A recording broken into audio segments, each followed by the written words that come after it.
저희 청년부도 그 짝짝짝 하는 것 좀 해야겠어요. 그 청년들이 날이 따뜻해지니까 슬슬 잠이 오는 것 같더라고요. 그래서 이게 좋다, 요것이 필요한 거구나 라는 이런 생각을 좀 해보았습니다. 오늘은 스승의 주일입니다. 삶을 한번 돌이켜 보시면요, 어떤 선생님들, 좀 기억에 남는 선생님들이 있으십니까? 다들 그래도 한두 사람씩은 있을 겁니다. 한두 사람씩은 있을 것인데 저는 그런 사람이 생각이 납니다. 저를 많이 예뻐하셨어요. 그리고 저를 많이 만져주셨던 분입니다. 매로 만져주셨는데 지각하면 꼭 40대씩 때리는 선생님이 계셨어요. 근데 제가 지각을 자주 했습니다. 그러니까 하루의 일과를 40대 맞고 시작하는 거예요. 근데 이상하게 그 선생님이 제일 기억에 남고 맞으면서 즐겁고 또 그랬던 기억이 납니다. 그런 것들을 보면서 참 사랑만 있으면 맴매도 괜찮겠구나 이런 생각도 좀 해보기도 합니다. 우리 권사님들, 장로님들, 집사님들의 삶 가운데서도 분명 그런 선생님들이 생각이 나실 거예요. 근데 제가 중등부, 고등부, 청년부 다 물어봤지만 하나같이 어떤 사람들이 기억에 남냐면 자신의 삶을 희생하고 자신의 것들을 나눠주며 그 자신의 제자들의 삶에 참견하려고 했던 사람들, 그리고 관심 가졌던 그 사람들이 바로 우리에게 선생으로 기억에 남는 것이죠. 수학 과목, 과학 과목, 과목 잘 가르치는 선생님들 기억에 남는다고 한 사람이 제가 여러 명 물어봤지만 한 명도 없습니다. 하나같이 내 삶 가운데 들어왔던 분들, 참견했던 분들, 그런 사람들이 다 기억에 남는다고 이야기를 하더라고요. 그렇습니다. 얼마 전에 제가 스승의 날 뉴스라고 이렇게 나와서 봤는데 한부모 가정에 있는 아이를 7년 동안 도와준 뉴스가 나오더라고요. 매달 15만 원씩 해서 그 아이가 졸업할 때까지, 스스로 일을 할 때까지 7년 동안 매달 15만 원씩 그 아이의 어머니에게 이렇게 15만 원씩 줬던 그 기사가 나오면서 참 은혜가 되었습니다. 이런 게 정말 선생이구나 라는 생각들이 들었습니다. 그러면 성경은요, 성경은 우리에게 어떤 사람이 스승이라고 이야기를 할까요? 성경은 명확하게 이야기하는데요, 바로 생명을 세우고 믿음을 전수하는 사람들을 바로 선생님이라고 이야기합니다. 스승이라고 이야기하는 것이죠. 우리 성도님들은 어떻습니까? 여러분들의 삶 가운데 여러분들에게 신앙을 전수해주고 또한 여러분들에게 귀한 예수 그리스도 안에서의 영생을 세워줬던 그러한 선생님들 기억에 나십니까? 기억에 나실 수도 있고 안 나실 수도 있고 나에게 스쳐 지나갔지만 모를 수도 있는 것입니다. 그러나 여러분들에게는 반드시 그러한 스승들이 있습니다. 스승이 없는 사람이 한 명도 없어요. 왜냐하면 하나님께서 복음을 전달하실 때에는 반드시 누구를 통해서 전달하시기 때문에, 사람을 통해서 전달하시기 때문에, 하나님께서는 그 미련한 방식을 통하여서, 입술을 통하여, 삶을 통하여 그 복음을 전달하는 방식을 채택하시고 그것을 통하여서 복음이 전달되어지고 사람이 살아가게 하는 그러한 은혜를 허락하셨기 때문에 여러분들의 인생 가운데 바로 예수 그리스도의 그 영적인 스승이 없을 수가 없다라는 것이죠. 누군가는 우리가 모르는 사이에 눈물로 기도로써 우리를 세워줬을지도 모르겠습니다. 누군가는 굉장한 말씀에 대한 연구와 또한 그것으로 우리에게 귀한 말씀을 통하여서 우리의 영의 생명을 허락해 주실 수도 있고, 또 어떤 사람은 우리의 인생 가운데 가까이 들어와서 우리의 인생 가운데 참견하고 또한 모범적인 것들을 보여주면서 스승으로서의 그 역할을 다했을 수도 있는 것이죠. 우리가 흔히 신앙은 하나님과 나 사이에 어떤 관계라고 이야기합니까? 1대1 관계라고 이야기하잖아요. 그 말이 틀린 말은 아니지만 저는 그닥 좋아하는 말은 아닙니다. 하나님과 나 사이의 1대1 관계, 근데 그 1대1 관계가 세워지기까지 얼마나 많은 사람들이 피 흘리고, 얼마나 많은 사람들이 우리를 위해서 기도하고, 얼마나 많은 사람들이 그 시간과 자신의 모든 것들을 투자하면서 우리의 마음 가운데 그 믿음의 씨앗을 심어 놓았겠습니까? 그렇기에 우리의 신앙생활은 1대1로만 끝나지 않습니다. 우리의 신앙생활은 늘 사람들과 함께하며 그곳에서 제자가 되기도 하고 스승이 되기도 하는 것이죠. 그렇기에 저는 온라인 예배도 물론 예배로서 가능한 것이지만 몸이 건강하다면, 나올 수만 있다면 교회에 나와서 예배하고 교제하는 것이 옳다고 여깁니다. 바울은 디모데에게 믿음이 자라날 수 있도록 단순히 공부 열심히 해라, 말씀 많이 읽어라, 기도 더 많이 해야 된다, 이런 것만 이야기한 것이 아니라 바울은 너를 살린 복음을 다른 사람에게 전수해줘라, 다른 사람들에게 그 복음을 넘겨주라라고 이야기했습니다. 이것이 성경이 저와 우리 성도님들을 복음 안에서 제자와 스승으로 살아갈 수 있게 부르신 이유인 것이죠. 그렇게 믿는 사람들은 제자로만 남겨진 사람도 없고, 또한 스승으로 부름받은 사람만 있진 않습니다. 누구나 제자가 되고 누구나 스승으로서 살아가고 있는 것이죠. 이러한 관점에서 우리는 오늘 읽은 본문 이 디모데후서 2장 1절과 2절을 살펴보아야 할 것입니다. 그 관점에서 우리가 한번 보도록 하겠습니다. 첫 번째로 바울은 자신의 제자된 그 디모데에게 이렇게 이야기합니다. 1절을 보니까 내 아들아, 그러므로 너는 그리스도 예수 안에 있는 은혜 가운데에서 강하고 라고 이야기하는 것이죠.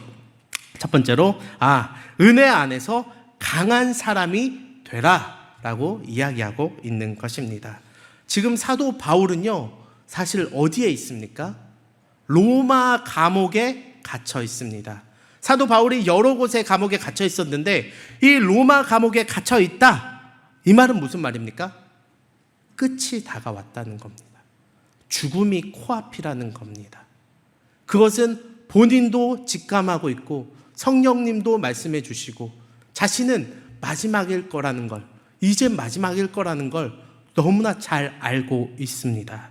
그렇기에 지금 자신이 가장 사랑하는 제자에게 지금 편지를 쓰고 있는데 이 편지가 무엇에 가깝습니까? 그럼 유언에 가까운 것이죠. 마치 유언장과 같이 자신의 믿음을 꽉 짜서 그 엑기스만 지금 자신의 제자 디모데에게 전달하고 있는 것입니다. 근데 그런 바울의 이야기가 무엇입니까? 강해져라, 좀 강해져라 라고 이야기하고 있는 것입니다. 사실 이 디모데라는 사람 어떤 사람입니까? 담임 목사와 같은 사람이에요. 교회에서 관리 감독하고 또한 말씀을 준비해서 전하고 또한 성도들을 살피는데 최선을 다했던 사람입니다. 그 담임 목사와 같은 사람인데 왜 그런 사람들에게 수고하고 있다, 잘하고 있다가 아니라 더 강해져라 라고 이야기하고 있는 겁니까? 왜냐하면 이 디모데는 강하지 못했던 사람이기 때문에 그렇습니다. 이 디모데 전서에는 뭐라고 적혀 있는지 아십니까? 디모데 전서에는 이렇게 이야기하고 있습니다. 내 연소함을 사람들이 업신여기지 못하게 해라. 너의 연약함, 너의 소심한 모습들, 너의 약한 부분들 사람들이 다 알아. 그거 업신여기고 있잖아. 그거 업신여기지 못하게 해. 좀 강하게 좀 해봐 라고 이야기합니다. 그리고 또 뭐라고 이야기하냐면 하나님이 우리에게 주신 것은 두려워하는 마음이 아니야. 왜 이렇게 사람들 앞에서 두려워하는 거야? 왜 맨날 그렇게 눈물 흘리는 거야? 왜 이것도 해결하지 못해서 그러고 있는 거야? 라고 사도 바울은 디모데에게 이야기하고 있는 것이죠. 그러면서 뭐라고 이야기합니까? 너 이런 사람 조심해라. 너 이런 사람 믿으니까 그렇지. 너 이런 거 뭐 어떻게 해라?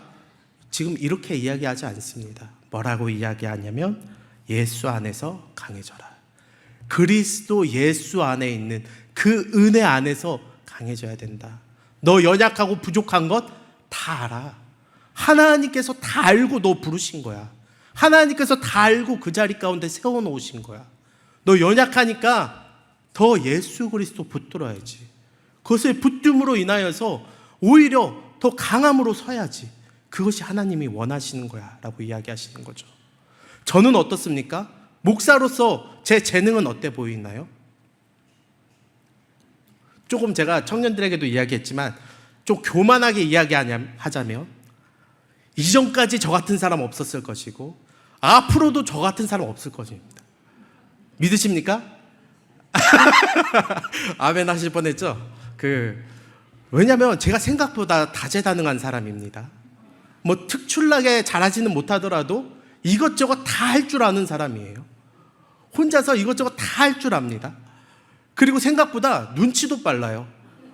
눈치 빠른 사람 교회에서 얼마나 사랑받는지 아십니까? 아시죠? 성도님들이 얼마나 사랑하는지 아십니까? 눈치 빠른 교육자. 그런데 제가 오늘 새벽에 기도하면서 느낀 게 뭔지 아십니까? 늘 교회 안에서 담임으로 세워지고 늘 교회 안에서 칭찬받고 끝까지 하나님께서 사용하시고 문제 안 일으키고 정말 돈 문제, 여자 문제, 아들 문제 안 일으키는 사람은 연약한 사람들입니다. 자신의 연약함을 알아서 하나님 나 말씀 잘 못 전하고 말씀의 은혜도 없는데 주님께서 해주셔야 됩니다. 하나님 나 사람들 눈치도 없어갖고 맨날 성도님들한테 욕먹는데 주님께서 함께 해주지 않으시면 나 어떻게 못합니다. 이렇게 눈물로 하나님 앞에 새벽마다 기도하면서 나아갔던 사람들이 끝까지 가는 겁니다. 그런 사람들이 담임으로 세워져 가는 겁니다. 이것을 보면서 참 제가 얼마나 교만하고 제가 얼마나 연약한 사람인지 저 역시도 돌아보게 된 것이죠. 그렇습니다. 사도 바울은 지금 디모데에게 그렇게 이야기하고 있는 것입니다. 너의 그 약함, 예수 그리스도의 은혜 가운데서 하나님이 분명 쓰신다. 그것을 통해서 일하신다.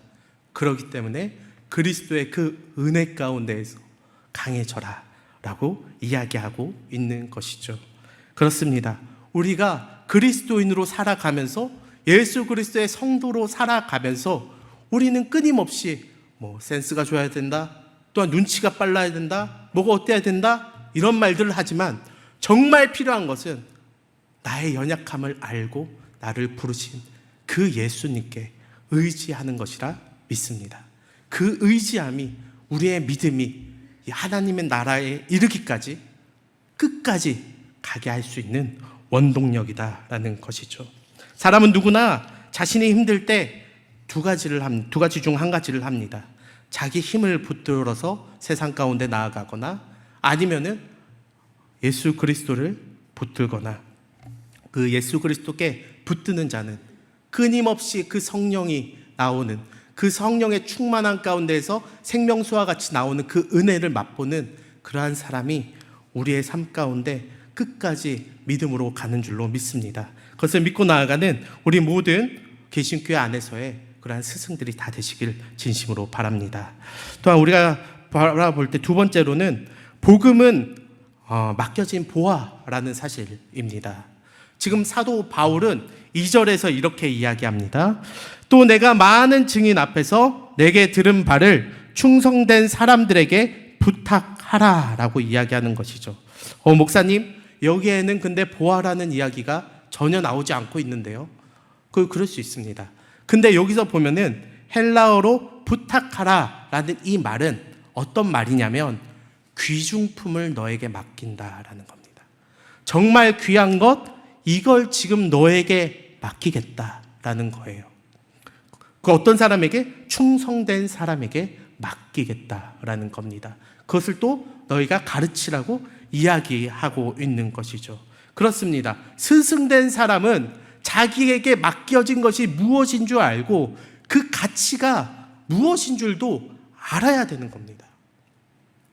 예수 믿는 사람에게 복음이 하찮지 않습니다. 예수 믿으면 천국 가니까 예수 좀 믿어. 이 정도로만 여기지 않는다라는 거죠. 이 복음이라는 것이. 사도 바울도 그렇습니다. 이 복음 때문에 나의 인생이 완전히 송두리째 바뀌어버렸고 이 복음 때문에 내가 대우받고 있는 살 수 있는 이 인생 가운데 지금 죽을 위기 가운데 있는데, 그런데도 불구하고 나는 이 복음을 지키고 싶다. 이 복음을 가장 잘 다룰 수 있는, 가장 잘 알고 있는 충성된 사람들에게 전달해서 다른 사람들에게 전해줬으면 좋겠어 라고 지금 이야기하고 있는 것입니다. 뭔가의 가치를 모른다는 것은 참 안타까운 일이죠. 저희 아내 얘기를 잠깐 하자면, 저희 아내는 새 것을 좀 좋아합니다. 다시 말해서 새 것을 좋아한다기보단 새 것을 아낍니다. 제가 결혼하고 가장 처음 그 부부싸움을 한 적이 있는데요, 그 냉장고 때문에 부부싸움했습니다. 큰 냉장고가 아니었습니다. 좀 작은 냉장고였는데 신혼여행이 아니라 신혼 때 그 냉장고가 아내가 없을 때 사람들이 이제 갖고 들어온 것이죠. 기사님들이. 그래서 잘 설치해 줬습니다. 기사님들은 아무 문제가 없었어요. 저의 호기심이 문제였습니다. 이제 냉장고가 예쁘니까 한번 제가 이렇게 만졌단 말이에요. 근데 메탈이니까 지문이 묻어나지 않습니까? 여기서 약간 직감했어요. 이대로 우리 아내에게 보여줄 수 없다. 이거 보여주면 안 되겠다. 저의 실수를 가리고 싶었습니다. 수건을 들고 와서 닦았습니다. 기스가 났습니다. 기스가 났어요. 기스가 났어요. 생각이나 했겠습니까, 제가? 수건으로 닦았는데 기스가 나? 뭔가 제가 볼 때는 극세사나 뭔가 그런 걸로 닦았었어야 되는가 봅니다. 아내가 왔어요. 제가 자리를 피했습니다. 근데 이제 아내가 저를 부르는 거죠. 갔습니다. 남자들은 잘못하면 어떻게 합니까? 먼저 화내고 봅니다. 뭐 올 때부터 약간 이랬다는 식으로 살짝 이렇게 만져가면서, 그러다 보니까 이제 싸움이 된 것이죠. 제가 참 아내가 새 것을 얼마나 가치 있게 여기는지 제가 잘 몰랐던 것 같습니다. 그랬다면 제가 좀 더 조심했을 텐데 그러지 않았겠죠. 제가 얼마 전에 유튜브를 보면서도 이런 내용의 이야기가 나왔습니다. 어떤 사람이 와인을 굉장히 좋아하는 거예요. 그 와인을 먹기 위해서 정말 그 유럽들을 다 돌아다니면서 그 와인을 먹으면서 품평하면서 이야기하면서 그런 것들이 있었습니다. 근데 그 사람이 하는 말이 그거예요. 이 와인 내가 너무 좋아하고 사람들과 같이 즐겨 먹는 게 너무 좋다. 근데 그 사람이 하는 말이, 이 와인의 가치를 모르는 사람하고는 먹고 싶지 않다라는 거죠. 그냥 먹고 취해버리거나 그냥 흥청망청 이렇게 이 와인에 대한 가치도 모르고 마시는 사람들하고는 내가 이 와인을 같이 먹고 싶지 않다, 이런 얘기를 하는 겁니다. 사도 바울이 지금 그 얘기를 디모데에게 하고 있는 겁니다. 이 복음의 가치, 내 인생을 송두리째 다 갈아 넣어도 더 가치 있는 이 복음, 나 이거 모르는 사람들에게 맡기고 싶지 않아. 내가 지금 죽어가면서도, 내가 당장 내일 죽을 것 같으면서도 지금 당장 누군가 나를 부르면 그거에 따라가면 나는 이제 죽게 되는데, 근데 내가 가지고 있는 이 마지막, 내가 그동안 지켜왔던 이 복음, 이 가치도 모르는 사람들에게 이 복음을 맡기고 싶지 않다. 그렇게 디모데에게 편지하는 것이죠. 내가 들은 바 충성된 사람들에게 부탁하라. 이 충성된 사람들이 어떤 사람들입니까? 정말 이 복음의 가치를 아는 사람, 이 복음에 대해서 나랑 같이 이야기하고 같이 사역하고 이 복음을 위해서라면 불이든 물이든 뛰어들었던 그 사람들, 또한 교회 안에서 이 복음으로 인하여서 자신의 모든 것들을 다 내어놓을 수 있는 사람들, 그런 사람들에게 이 복음을 부탁해라 라고 이야기하고 있는 것이죠. 또한 디모데 역시도 그런 자이기를 사도 바울은 바라고 있는 것입니다. 이게 바로 복음의 계승의 현장인 것이죠. 교회 안에서 사실 이러한 것들이 이루어져야 되는 겁니다. 이 복음에 대해서 너무나 쉽게 예수 믿으면 구원받아, 그 교회 오면 괜찮아, 천국 가. 물론 그렇게 하면 수많은 사람들이 같이 눈물로 기도하며 같이 복음을 저도 준비하고 수많은 목사님들과 많은 사람들도 다 그것들을 준비하면서 그렇게 하겠죠. 그러나 복음의 가치도 모르고 괜찮아, 그냥 오늘 온라인 예배 드리면 돼, 너무나 쉽게 그렇게 이야기하고, 제가 우리 청년들이랑 이야기하다가 그런 얘기만 살짝 나오면 괜히 울컥합니다. 너무나 쉽게 저 오늘은 그냥 그 약속이 있어서 가봐야 될 것 같아요. 제 삶 가운데 뭐 바쁜 일 있으면 교회 못 나올 수 있는 거잖아요. 이렇게 또 얘기하는 사람들이 있습니다. 그러면은 할 말이 여기까지 있다가 그렇지, 그래도 다 우리는 그리스도 예수 안에서 배워가는 과정 중에 있고 성장하는 과정 중에 있어. 나중에 저 사람이, 저 친구가, 저 청년이 복음에 대해서 더 알게 되고 이 복음이 얼마나 귀한 것인지 알게 되면 스스로도 돌아보게 되겠지 라는 생각들로 마주하게 되는 것이죠. 우리는 다 그 과정 가운데 있다라는 것입니다. 그렇게 마지막으로 우리는 충성된 사람이 되어야 된다라는 것입니다. 결국 우리는 누구나 그리스도인으로서 산다는 것은 스승이 된다는 것인데, 누군가에게 그냥 잊혀져 가는 스승이 될 수도 있고, 정말 무서운 것은 하나님께서 보시기에 스승으로 여기지 않는 사람들도 존재한다는 것입니다. 그게 직분이 무엇이 되었던 간에, 저같이 목사이건 간에, 장로, 집사, 권사, 성도, 뭐이건 간에 상관없이 하나님이 기억하지 못하는 그러한 자들이 될 수도 있습니다. 또한 우리의 신앙과 우리의 모습을 보면서 아무것도 배우지 못하는 사람들이 존재할 수도 있습니다.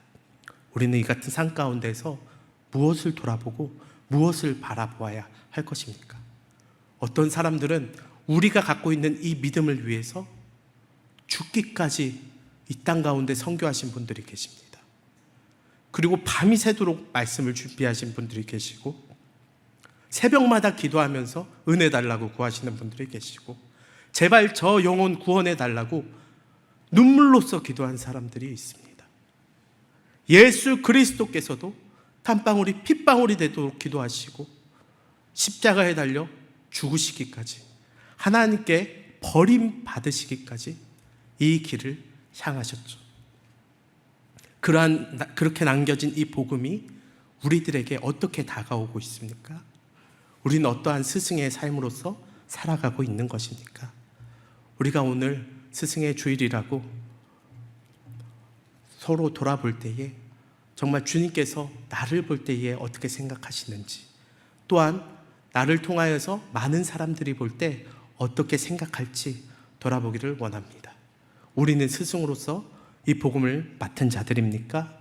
아니면 그저 기억되지 못하고 흘러갈 사람들입니까? 그것을 돌아보며 믿음으로 주님 앞에 고백하며 나아가시는 우리 모든 귀신교회 성도님들 다 되시길 진심으로 바랍니다. 제가 기도하겠습니다.